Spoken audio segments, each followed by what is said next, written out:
Hello my dear students, क्या हाल हैं। I hope आप सब बढ़िया होंगे।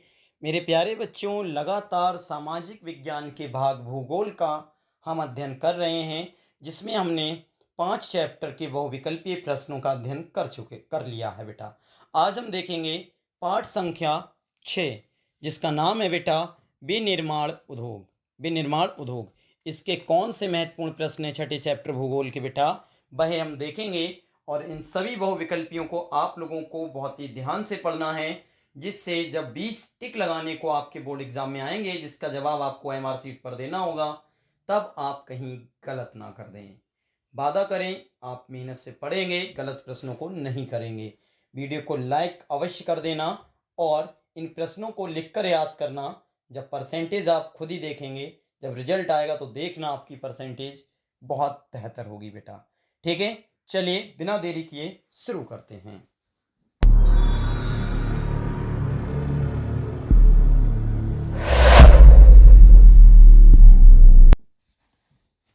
देखिए मेरे प्यारे बच्चों, पहला प्रश्न है, सबसे पहले हेडिंग है बेटा बहुविकल्पी प्रश्न।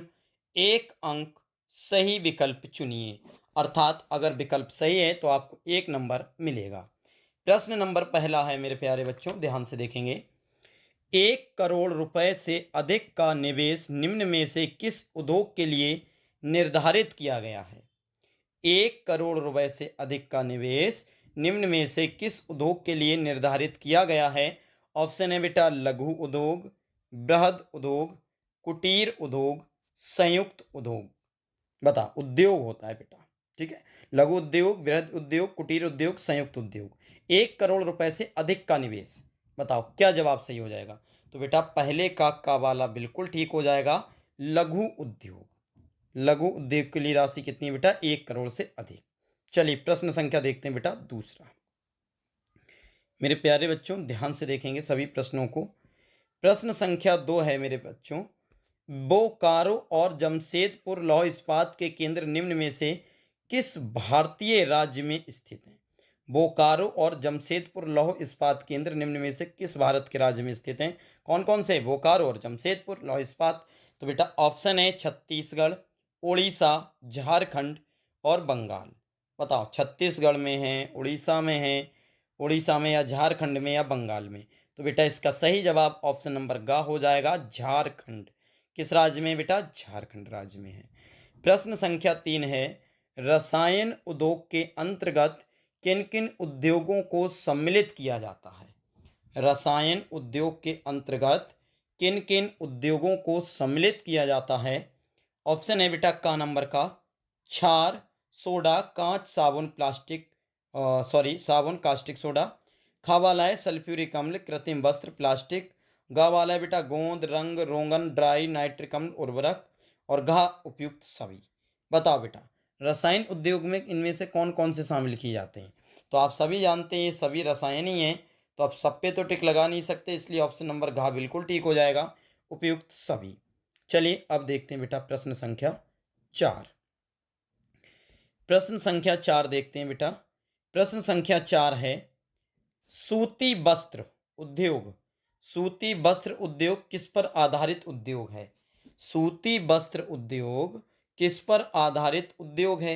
ऑप्शन है बेटा कृषि आधारित उद्योग, सहकारी क्षेत्र का उद्योग, खनिज आधारित उद्योग, जलपोत आधारित उद्योग। बताओ बेटा सूती वस्त्र उद्योग किस पर आधारित है। इसे इंपॉर्टेंट लगाएं, पहली बात तो ये है बेटा, सबसे पहले आप इसे इंपॉर्टेंट लगाएंगे। अब किस पर आधारित है बताओगे, तो बेटा इसका सही जवाब ऑप्शन नंबर का हो जाएगा, सूती वस्त्र जो है बेटा वो कृषि आधारित एक उद्योग है। ठीक है, चलिए प्रश्न संख्या 5 देखते हैं। निम्नलिखित में से किस उद्योग की स्थापना के लिए नियमित ऊर्जा की पूर्ति तथा कम कीमत पर कच्चे माल की सुनिश्चित उपलब्धता दो कारकों का महत्वपूर्ण योगदान है। निम्नलिखित में से किस उद्योग की स्थापना के लिए नियमित ऊर्जा की पूर्ति तथा कम कीमत पर कच्चे माल की सुनिश्चित उपलब्धता दो कारकों का महत्वपूर्ण योगदान है।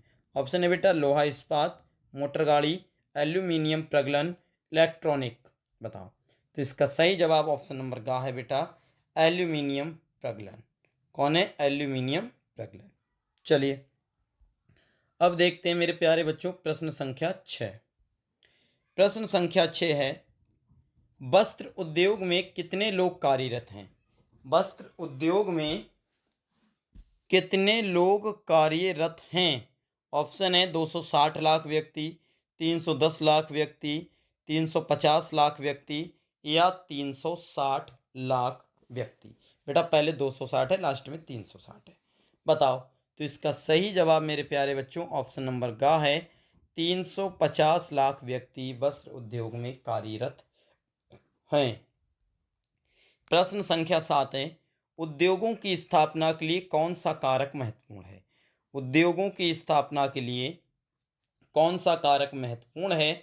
ऑप्शन है बेटा का नंबर श्रमिक पूंजी शक्ति के साधन, खा है बेटा बाजार बैंकिंग बीमा, ग है परिवहन वित्तीय सलाह कच्चा माल और या घा है उपयुक्त सभी। तो बताओ बेटा, बिल्कुल सही जा रहे हो। सभी हैं तो सभी पे तो लगा नहीं सकते, इसलिए लगाएंगे बेटा उपयुक्त सभी। गा वाला बिल्कुल ठीक हो जाएगा।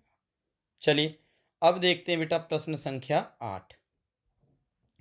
प्रश्न संख्या 8 है मेरे प्यारे बच्चों, निम्नलिखित में से कौन सा आधारभूत उद्योग का उदाहरण है?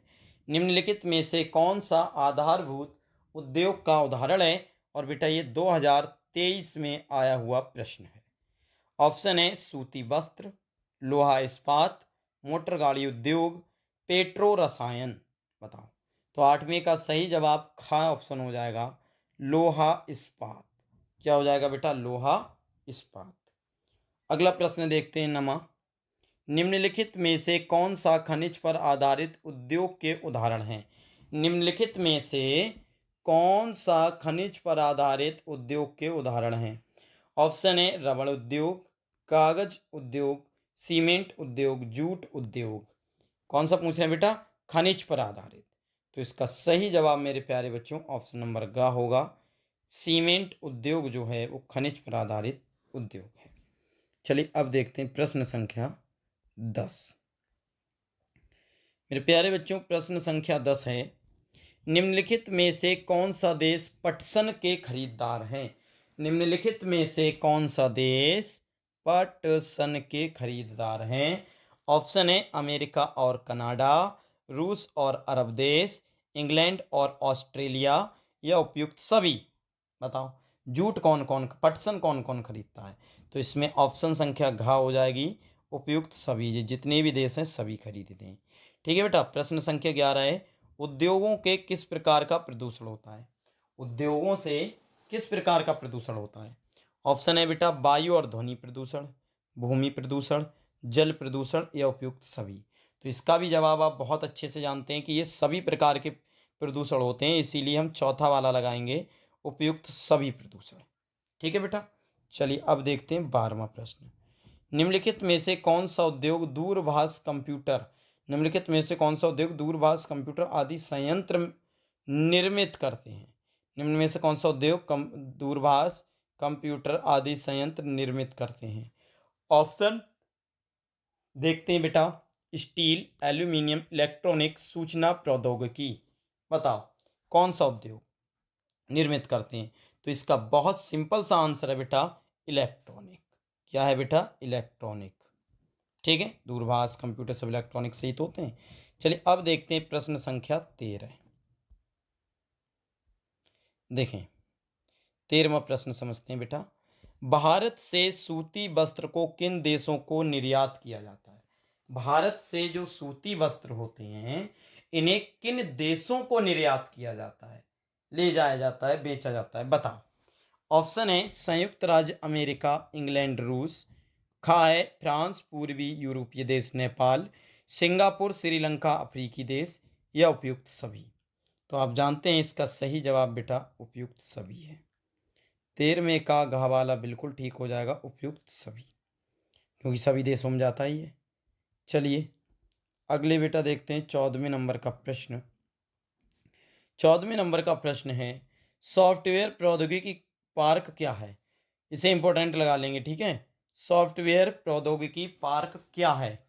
ऑप्शन है बेटा का, सॉफ्टवेयर विशेषज्ञों को एकल विंडो सेवा तथा उच्च आंकड़े सुविधा प्रदान करता है, या खा है यह एक आधुनिक तकनीक का पार्क होता है, गा है बेटा यह एक राष्ट्रीय उद्यान होता है, या घा है उपयुक्त में से कोई नहीं।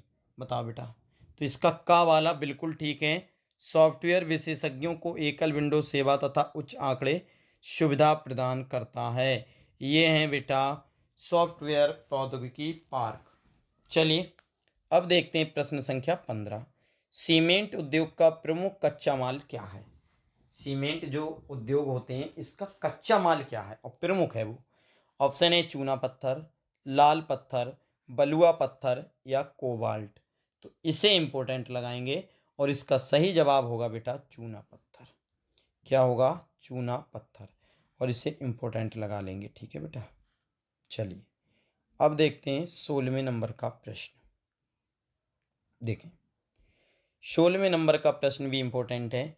निम्नलिखित में से कौन सा नगर भारत की इलेक्ट्रॉनिक राजधानी के रूप में जाना जाता है? निम्नलिखित में से कौन सा नगर भारत की इलेक्ट्रॉनिक राजधानी के रूप में जाना जाता है? ऑप्शन है बेटा दिल्ली, लखनऊ, भोपाल, बेंगलुरु। बताओ मेरे प्यारे बच्चों। तो इसका सही जवाब बेंगलुरु है। क्या है बेटा? बेंगलुरु। बेंगलुरु जो है मेरे प्यारे बच्चों वह इलेक्ट्रॉनिक राजधानी के रूप में जाना जाता है भारत की। ध्यान से रखें और इसे मोस्ट इम्पोर्टेंट लगाएं। 2020 में आया हुआ है और अगले भी हो सकता है कि ये बेटा आए, ठीक है। चलिए प्रश्न संख्या 17 देखते हैं। निम्न में से आधारभूत उद्योग कौन सा है? निम्न में से आधारभूत उद्योग कौन सा है? बेटा 2020 में आया हुआ प्रश्न है और ऑप्शन है चाय, चीनी, लोहा एवं इस्पात या जूट। निम्नलिखित में से आधारभूत उद्योग कौन सा है? चाय, चीनी, जूट, लोहा एवं इस्पात। तो बेटा 17वें का सही जवाब ऑप्शन नंबर ग हो जाएगा, लोहा एवं इस्पात। क्या हो जाएगा बेटा? लोहा एवं इस्पात। चलिए अब देखते हैं 18वें नंबर का प्रश्न। देखें मेरे प्यारे बच्चों 18वें नंबर का प्रश्न है। निम्नलिखित में से कौन सा खनिज आधारित उद्योग है? निम्नलिखित में से कौन सा खनिज आधारित उद्योग है? और आप अगर ध्यान दें तो ये बेटा 2020 में आया हुआ प्रश्न है। कब आया है बेटा? 2020 में आया हुआ प्रश्न है, ठीक है। चलिए इसे देखते हैं। निम्नलिखित में से कौन सा खनिज आधारित उद्योग है? ऑप्शन ए सीमेंट, सूती वस्त्र, चीनी, जूट के सामान। बताओ सीमेंट, सूती वस्त्र, चीनी या जूट के सामान। तो बेटा इसका सही जवाब होगा ऑप्शन नंबर का सीमेंट। कौन सा बेटा? सीमेंट। चलिए प्रश्न संख्या 19 देखते हैं। निम्नलिखित में से इस्पात बनने में किस खनिज का प्रयोग किया जाता है? निम्नलिखित में से इस्पात बनने में किस खनिज का प्रयोग किया जाता है? बेटा 2022 में आया हुआ प्रश्न है। ऑप्शन देख लेते हैं। अभ्रक, मैग्नीज, तांबा, बॉक्साइड। अभ्रक, मैग्नीज, तांबा, बॉक्साइड। बताओ बेटा इस्पात बनने में किस खनिज का प्रयोग होता है? ऑप्शन संख्या खा बिल्कुल ठीक है बेटा, मैग्नीज। ठीक। चलिए वीडियो का अंतिम प्रश्न देखते हैं बेटा, जो 20वें नंबर का प्रश्न है। काफ़ी महत्वपूर्ण है और इस वीडियो का अंतिम प्रश्न है। क्या है? एजेंडा 21 का संबंध किससे है? एजेंडा 21 यानी एजेंडा 21 का संबंध किससे है? और बेटा ये 2023 में आया हुआ प्रश्न है, ठीक है। ऑप्शन है ओजोन क्षरण से, वैश्विक तापन से, जलवायु परिवर्तन से, सतत पोषणीय या संधारणीय विकास से। ओजोन क्षरण से, वैश्विक तापन से, जलवायु परिवर्तन से, सतत पोषणीय विकास से। तो बेटा सतत पोषणीय विकास से। तो इसका सही जवाब ऑप्शन नंबर घ है, सतत पोषणीय आधारित विकास से। चौथे वाला यानी कि घ वाला आंसर बिल्कुल ठीक हो जाएगा। मेरे प्यारे बच्चों ये थे हमारे चैप्टर संख्या 6 के अति महत्वपूर्ण प्रश्न, जो मैंने इस वीडियो में आपको कंप्लीट करा दिए गए हैं। आप इसे मेहनत से पढ़िए, कॉपी में नोट करिए और याद करिए, क्योंकि बोर्ड एग्जाम में आपके यही प्रश्न आने वाले हैं। चलिए वीडियो को लाइक करें, सब्सक्राइब करें, शेयर करें। मिलते हैं किसी नेक्स्ट वीडियो में, तब तक के लिए जय हिंद, जय भारत।